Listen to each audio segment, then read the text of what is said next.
Welcome to FUNC YOU UP, the podcast that gives you the best of functional medicine, nutrition, and wellness in 8 minutes or less. Hey everyone, this is Michelle Miller, clinical nutritionist. And this is Diana Orchant, functional medicine registered dietitian-to. And you are listening to FUNC YOU UP. Welcome back to another episode. Today we have a topic that we have been getting a ton of questions about. So we are talking all about skin health and some of the most important strategies for really getting to the root problem of our skin, whether this is acne, whether this is rosacea, psoriasis, dermatitis, you name it, any type of skin issues, we want to talk about it. And our skin is our largest organ. It reflects our overall status, our health, and when you have skin issues, we generally look at it as an external symptom of an internal problem, and we want to get to the root cause. So just like you look in the mirror when you're looking at your skin, we look at our skin as a mirror of our internal health. Exactly. And so if something is not quite right, with our skin, if we are getting, these flare-ups or manifestations, this is our body kind of giving us a little tap on the shoulder and saying, yoo-hoo, something's not up. Please pay attention to me. So we're going to give you all the details of really how we've perfected our system and really been getting amazing success with our patients on skin health. We always use the example of a dying plant, and that, if you have a plant that's dying, what do you go do? Look at the soil, right? You water it, you give it a little TLC. Yeah, you look at the roots, you kind of see what's going on. You would never just go, okay, grab the green paint, we're gonna paint the plant leaves. That sounds absurd, right? But meanwhile, the cosmetic industry is making so much money. The beauty industry as a whole is making so much money off of us just covering and masking the issue, this kind of Band-Aid effect. So let's take a step back and first kind of talk about some of the conventional approaches to skin health. We typically think of different types of creams or maybe face washes. There's also a lot of over-the-counter pills or, again, different types of topicals or prescriptions that you might be given by a doctor. Also, if you need to kind of ramp it up a little bit more, there's often steroids, a variety of antibiotics, especially a lot of individuals are on a low-dose antibiotic that they take for a long period of time. Another really common one is spironolactone, which a lot of individuals might be on to kind of balance out their hormones. And then Accutane, which is technically a high dose vitamin A, but it definitely raises our antenna slightly because you not only do you need to have your liver enzymes checked regularly, which is kind of a red flag because it's clearly messing a lot of things up. Also, it does a real number on the GI system, let alone the fact that you have to sign a waiver to promise that you won't get pregnant while you're on it. Yeah, so it's a lot of red flags here, and I think there are already, even with some of these conventional examples, there's a variety of approaches here, right? So we have the approach of, okay, it's on the skin, so let's just affect the skin. Let's just use a topical. Let's just use some sort of cream, whether it's a steroid or even a natural, a natural product. It's kind of skin deep, right? It's just on the surface. Versus then there's some medications that you would take that would affect your internal environment, whether it's affecting your GI function or your gut health, or you're affecting your hormones, which is a little bit more in line with kind of our thinking, right? Let's get to the root of the problem. Let's look internally. But our approach is truly based on working with your system and not doing something that's going to make your system work harder or throw you out of balance. So let's go through what our 5 strategies are when we are, Diana, just kind of lead us through initially, what are the 5 strategies we are always trying to obtain if someone's trying to get to the root of their skin issues? The 5 pillars that we like to look at are liver detox, various food reactions, balancing or dealing with imbalanced hormones, healing various gut inflammation, and optimizing our blood biochemistry. So let's first dive into our personal favorite, at least my personal favorite, liver detoxification. Diana and I talk a lot about this because I would say conventional medicine realm would say, well, the liver is an amazing organ. It can detox everything it needs to. And I think it's an amazing organ, but I think in the last couple hundred years, we put a lot new stresses on it that maybe were not intended. And perhaps our liver just hasn't been able to evolve as quickly as we are requiring it to process things. So the idea is that your liver is kind of it's your detox organ, right? It's cleaning everything in your body all day long, all night long, 24/7. And so Diana, take us through. You always give a really good example of like the dishwasher effect. Yeah, so the dishwasher effect that we like to think of is that your liver is supposed to be constantly detoxifying, right? So think of that as this restaurant kitchen, right? So you submit your dirty dishes to the back of the restaurant, and they have a good influx of dishes, but they have enough people to keep those dishes getting cleaned and keep that whole system moving, right? But when you get way too many people into the restaurant, then there starts to become this huge inflow of dishes, let alone, let's say that maybe one of the workers is sick, so it's a little slower, that dishwasher room starts to slow down, and then we like to think about it as the liver is getting bogged down, and then they can't clean all those dishes in time. Exactly. And so we are talking about getting your organ to work in an optimal and an efficient place as often as possible. And so let's talk about a few things that we know commonly bog down the liver. To start, for foods, we have obviously our diet, things like alcohol. That's a pretty obvious one. We know when we're hungover, we feel that way because our detox is in overdrive, it's bogged down. But even foods like sugar and trans fats, processed foods, those are all things that are going to require a little bit more of the detoxification efforts. Yeah, and there's a lot of different also internal factors that can elevate our liver enzymes or slow down our liver function. And that could be having high cholesterol levels, having elevated levels of iron, or having various heavy metals, whether that be high aluminum or high mercury. There's also a lot of different medications, and specifically some of the medications that we listed above or earlier that can impact our liver function.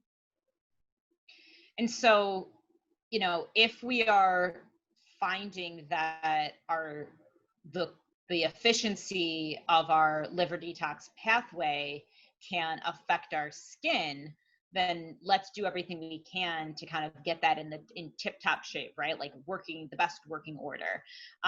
We're going to touch on this again when we go into the balancing hormones, but I also just want to make a mention of something called xenoestrogens, which we really go deeper into on a previous episode 20. We talk a lot about this, but these are basically chemicals in our environment that mimic estrogen in the body, and excess hormones as a whole can bog down liver detoxification, but also these like fake hormones, these like fake estrogens, xenoestrogens, can also bog down liver detoxification. So, you think about your hormones being out of balance, that's also going to go back to affecting the liver to be bogged down because there's an influx of something that shouldn't necessarily be there.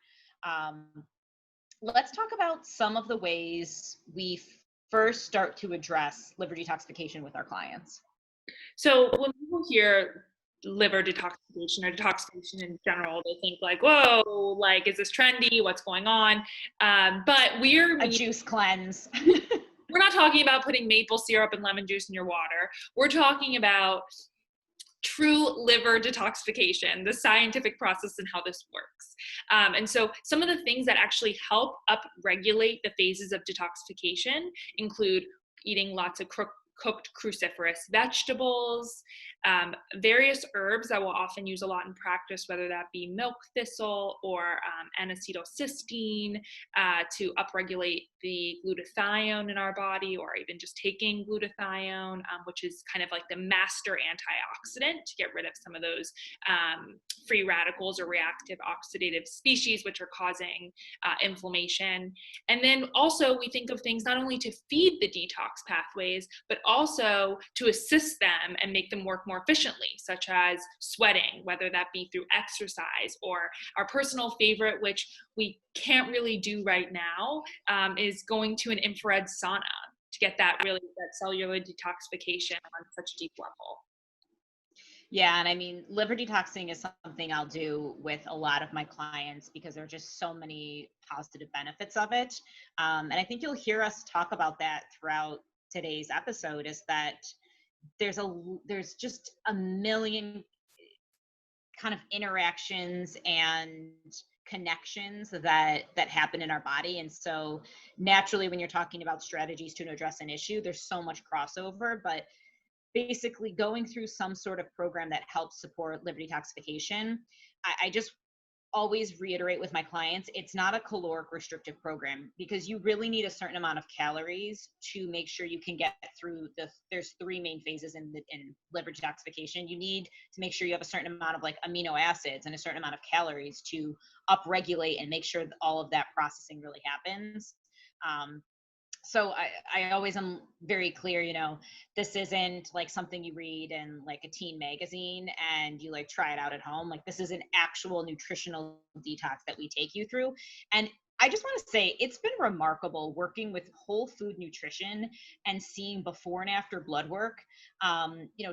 Sometimes we'll work with clients that have elevated liver enzymes, and often we'll recommend this even if someone's liver enzymes look perfectly normal and happy on blood work. But it's amazing just to see a change in the diet have such a drastic effect on something like a blood work liver enzyme panel. It is really, it's such a testament to the power of food and nutrition. So we start with this one because it is one of the most important, and it is such a main pillar in so many of the practices we do. All right, let's move on to number 2, which is food reactions.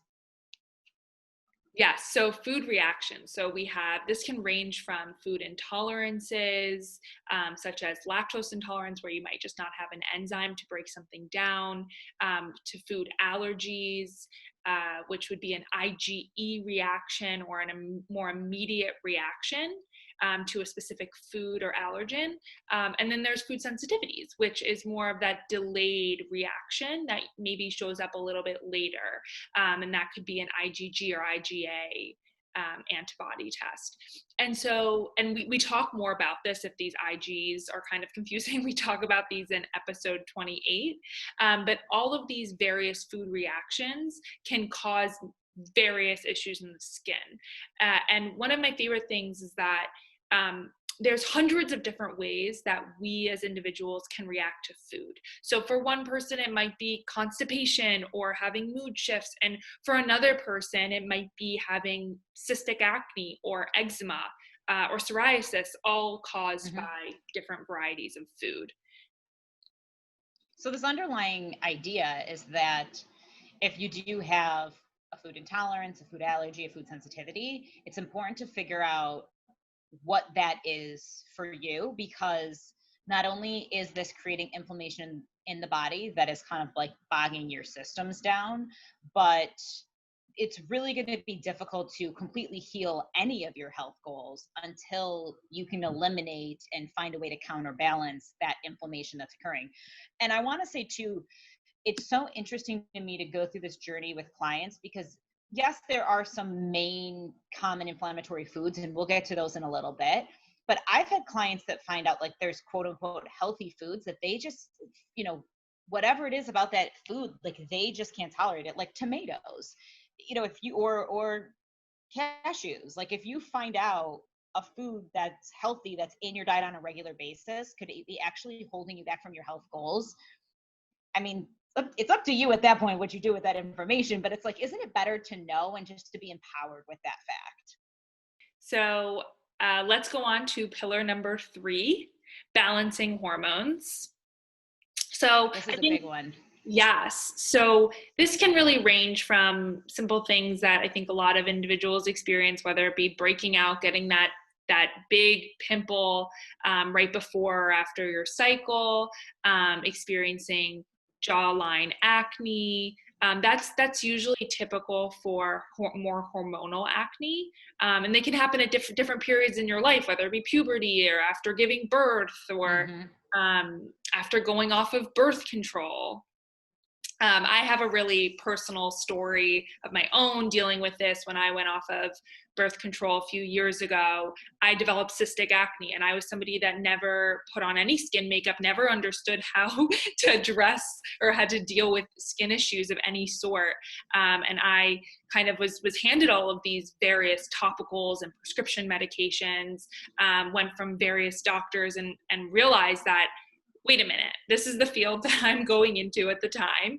And I was put in a situation for a reason, is to try to figure out what was going on internally, which was for me specifically various gut imbalances, but especially different hormonal imbalances that I had to address, like high levels of estrogen had to be brought down, more normalized. And that for me ended up kind of fixing a lot of that hormonal acne that I was experiencing. And I think, I think your story resonates with so many people because it's this idea that, conventional medicine will offer these options of, going on birth control pill or going on something like spirulactone, or, these things, these medications or, concepts of things that are going to be affecting your hormones and therefore, affecting your skin. But I think the question is, like, for how long? Like, at some point, I'm assuming people are going to want to get off of that. And that is often when they are knocking on our door. That's often when we kind of have to, like, pick up the pieces. And I'll tell you, it starts back at, like, number one, like detoxing the liver again, because there's a complete imbalance of hormones in the body that first we have to, like, detox the system, kind of prime that dishwasher again, get everything kind of moving. And then we can start using some different tactics to rebalance this out. So this story of Diana kind of experiencing high levels of estrogen, throwing off the skin, is something we see time and time again, coming off of an oral contraceptive pill, which is building up your estrogen and kind of like taking over your hormones for a while. So, as much as I'd love to say, like, there's a quick fix to that, or like, oh, just use this face wash and this, topical cream, it's like, well, that's not how, like, there's a deeper reason of how you got into the situation. And, until we really get to the root of the problem, we're not going to be able to figure that out. Absolutely. And this, for me, it was high estrogen. For others, it might be higher levels of testosterone. Maybe it's PCOS or polycystic ovarian syndrome. It could also be going on or off birth control again, and the oral contraceptive pill, and seeing how that affects your hormone levels. And yeah, there's also various herbs that we often use to address this, in addition to detoxification and diet and things like that. I want to make a point too. You made a really interesting comment before we started recording about how, stress affecting the cycle. Absolutely. I mean, I think this is so pertinent right now, because a lot of individuals, they're in quarantine and they expect, like, okay, I'm not wearing very much makeup, so my skin should be really good. And in reality, it's been the opposite. I think because a lot of individuals right now are really stressed with what's going on in the world, rightfully so, but that stress can cause some of that acne. Also, a lot of people have their hormones are out of whack. I mean, I know a lot of individuals aren't getting their periods on time. They might have a shorter cycle or a longer cycle, which again is going to can often cause skin inflammation. And not to mention, I think the number one issue is that we're eating more sugar than ever, baking a lot, snacking a lot, and reaching Drinking more. Yeah, to get that increase in dopamine. So yes, I mean, there are our hormones, like our stress hormones, like cortisol, all of the hormones have to be balanced together. Even insulin, which is affected by our sugar, it's this beautiful dance that they're always kind of trying to stay within a harmonious balance of each other. And if one gets thrown off, everything else it's a domino effect after that. Everything else is getting thrown off. And so again, I mean, even, you see your digestion might change a little bit with your cycle, or you might see that your skin flares up a little bit with your cycle, or you might get a night sweat, or you might get a mood swing. Like hormones are powerful, and so why wouldn't they affect our skin? Yes, let's talk about a couple of our favorite herbs. And again, these are really going to be specific for your individual condition, and we don't know what's going on until we test. So once we can assess what your where your hormone levels are, looking at blood work and kind of lining it up to where you are in your cycle or where your levels should be, then we kind of know the right application. What are some of the products that you've had great luck with with your unique condition? With my unique condition, I think my initially was detoxifying the liver to get some of that excess estrogen out, but sometimes it needs a step further than that, meaning like after I detoxed, I figured out that my estrogen levels were still pretty high. So the next step would have been to add in some DIM, which is naturally in a lot of cruciferous vegetables, which is why we say we love those cruciferous vegetables, as well as sulforaphane. I can never say that correctly. Sulforaphane, you got it. Yeah. But those are two that have been that were really helpful for me. But then there's also other ones that are usually more used for individuals who are trying to regulate their cycle as well. Yeah. So, and again, like I'm hesitant to like just list off a bunch of like herbs and such, because it really comes down, it's not even to the individual like hormone levels that we're trying to balance out, but herbs themselves have an energy to them. And so I try to, choose the energy of the type of herb we're using based to match it to the energy of the individual, of the client. But like Vitex, which is chasteberry or chaste tree, that's a beautiful herb that we'll use sometimes to help with progesterone levels. There's a lot of great things that help to drive down excess estrogen levels. When we get into talking about like testosterone levels, sometimes even just using, like studies have shown like mint tea, peppermint or spearmint tea, like real, like the good stuff, like the organic good teas, that sometimes that can be helpful. Or for other individuals, there's herbs like white peony or licorice or schizandra. Red clover is a great one for estrogen. There's just so many good herbs that we can utilize. It's like this beautiful form of medicine that has been around for thousands of years. Like, why don't we just take advantage of that kind of like precious medicine and use it as the gift it is?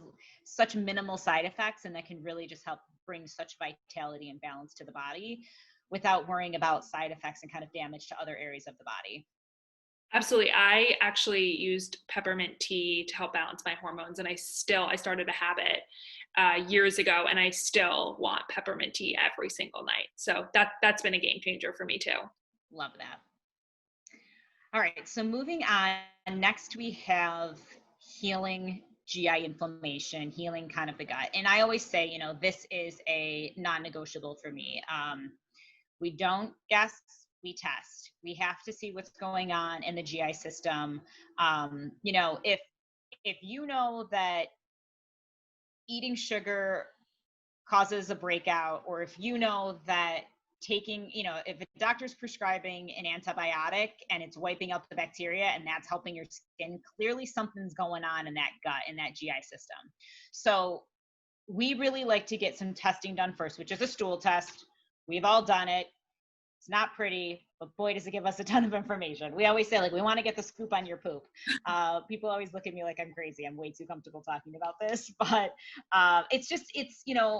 we believe all health starts in the gut. And so how could we ignore this with any health condition? So looking into this GI testing, we have way too many patients that are walking around with inability to break down food properly, low enzymes, or they have very low levels of really important beneficial bacteria in the gut, overgrowth of yeast or candida strands, or different types of bacteria strands that are bad. And then my personal favorite, we find a lot of clients that are walking around with parasites, and sometimes considered kind of like benign parasites, but I'm telling you, that's not helping GI inflammation, and nobody likes the idea of walking around with anything like that. So we would spend years and years kind of just guessing and trying out different things.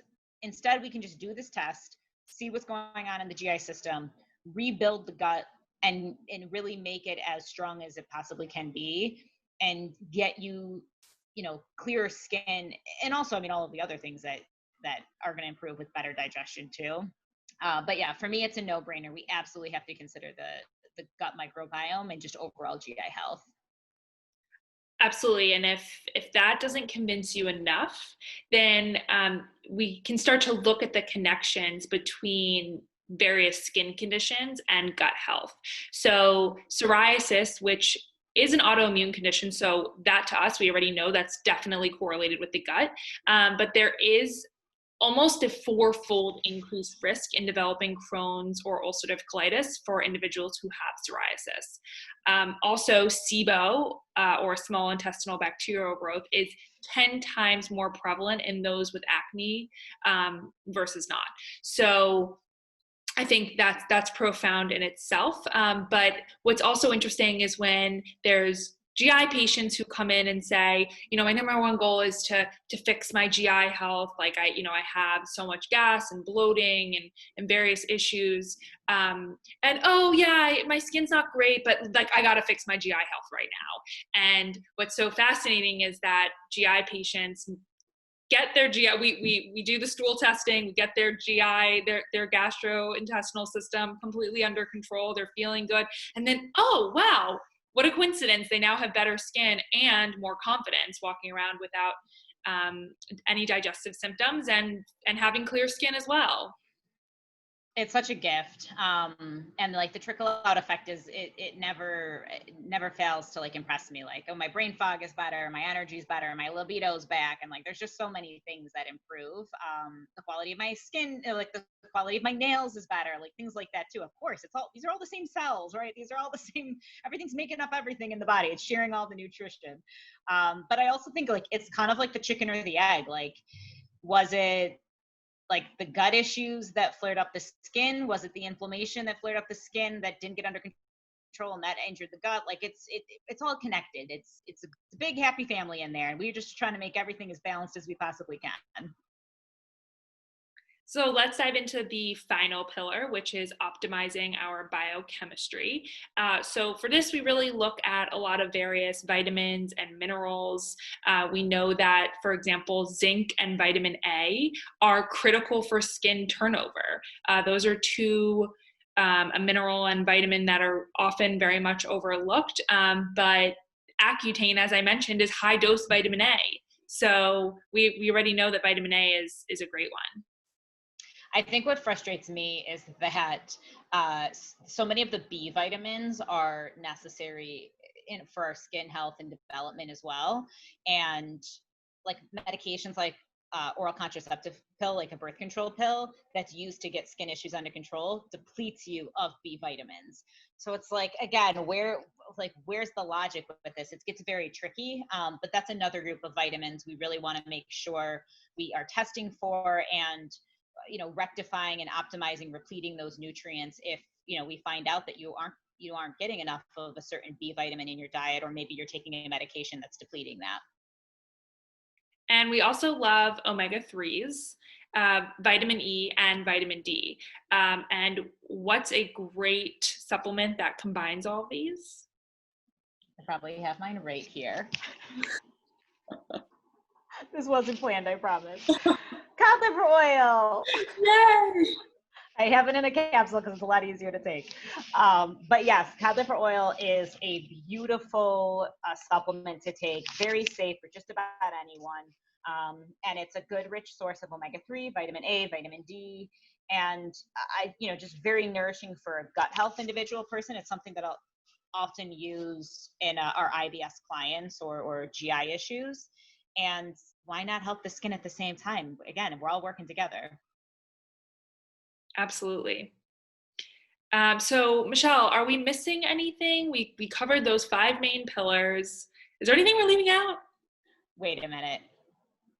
We're nutritionists. We should probably talk about food. Well, we talk about food. So in general, in terms of like a skin diet, I would say there's a couple of common denominators, and that's looking at like the top inflammatory foods. Most of the diets that you're going to see out there that are, touting, this is great for the skin, there's going to be a lot of crossover with just like standard anti-inflammatory diets. I often just recommend kind of looking at gluten, dairy, soy, corn, sugar. Those are the top 5 that we talk about in episode 9. And I would encourage you to listen to that if you need to learn a little bit more about those individual foods. But my personal feeling is if we really kind of remove those initially from the diet while we're detoxing, while we're healing the gut, while we're balancing hormones, we're going to have a much quicker return on investment. We're going to get a lot quicker turnaround in our skin health. Yeah, and if we have to kind of dive into a few foods that we really think about, besides those 5, or I guess even including in those 5 is dairy. That's a common one that's kind of buzzy. Oh, remove dairy, see if your skin improves, and there's a lot of truth to that. And one of the main reasons is that dairy can be inflammatory, especially it can fall under that food intolerance if you don't have that lactase enzyme to break down the lactose sugar. But dairy is also high in hormones. So, and these are naturally occurring hormones. We're not even saying like you're buying, milk with hormones added or yogurt. Mm-hmm. They're naturally occurring hormones, and these growth factors can really stimulate acne in some, which is why certain individuals, and not everyone, when they remove dairy, they notice that their acne calms down. I would also say sugar, like 100% feeds the skin. That is so obvious to me. And I mean, not even me personally, but with a lot of my clients too, there's a reason why people will find like, alcohol, if they have like like Memorial Day weekend, if I had too many drinks, like I break out the following week, like there's a reason. Not only is it inflammatory, you have the sugar, which is feeding the skin, disrupting the gut microbiome, and throwing off your insulin levels, which is going to affect your hormone balancing, bogging down the liver, like going on and on, right? Like it's affecting all of these pillars together. So sugar, not the friend of your skin. It always made me laugh, like people who do like these sugar scrubs. I'm like, maybe let's just find a different exfoliate. Like, I don't think this is going to be a big answer. I mean, I did it for years, but I'm just saying. Yeah, it's also interesting because sugar can cause the skin not to turn over as well, resulting in some of these cells getting stuck. And one of the most common things that individuals may experience is that keratosis pilaris, which a lot of us have had or had, which is kind of like those bumps on your legs or the back of your arms, which can often be fixed with something like an omega-3 or cod liver oil. Again, I always like to think about it as like moisturizing the skin with that good quality oil. So the two biggest things we'll recommend for just like a lay person to try out is start cutting added sugars out of your diet and add in a good quality omega-3. Again, we love cod liver oil, but there are a ton of good quality omega-3s out on the market. And the last one, which is I think fairly obvious at this point, is alcohol. So again, can bog down the liver, ruin it, mess things up in the gut, and of course cause a lot of inflammation. So if something's got to go, you don't have to necessarily cut it out completely, but often just decreasing it. Totally. So look, we know this can be overwhelming. We totally understand this is not the ideal situation. We wish we could say that there was a magic cream or a magic pill or something. It would have saved Diana and myself years of experimenting on our own skin. But the truth of the matter is, like, once we got this information, once we started to really see results over the last few years with clients, we can't hide this information. Like, we wish everyone knew this starting at age like 10, right? Like how early was it where we were aware of how our skin looked? And, yes, this is a reflection of an internal environment of a deeper level of health, but also just how your skin affects your confidence levels. You can focus on more important things if you feel like your skin is in a good place. And also, I think having the reassuring confidence that you're taking care of your whole body if your skin is in a good place too. So first and foremost, we always recommend the testing. Get these vitamins and minerals checked, get these heavy metals checked, look out for your cholesterol levels, and the GI testing. I feel like that's the missing link. So many people just don't get the care and the time to look into. And it's been a game changer for myself, for so many of my clients. Absolutely. And knowledge is really power here too, right? So knowing what is triggering your acne or triggering any symptoms for that matter, just to be informed and knowing that, oh, if I have that glass of milk or I have, that candy bar, what it's going to do to you, you can go ahead and have it. It's in your hands, but having that knowledge is super powerful, and that's what we want to give to you. Well, thank you so much for joining us today on our strategies for skin health.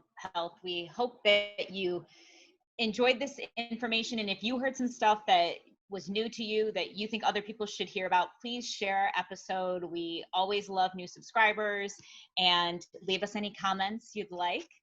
And if you have any questions, just want to say hi, shoot us an email at funkyouup@physiologicnyc.com, or reach out to us on Instagram at physiologicnyc.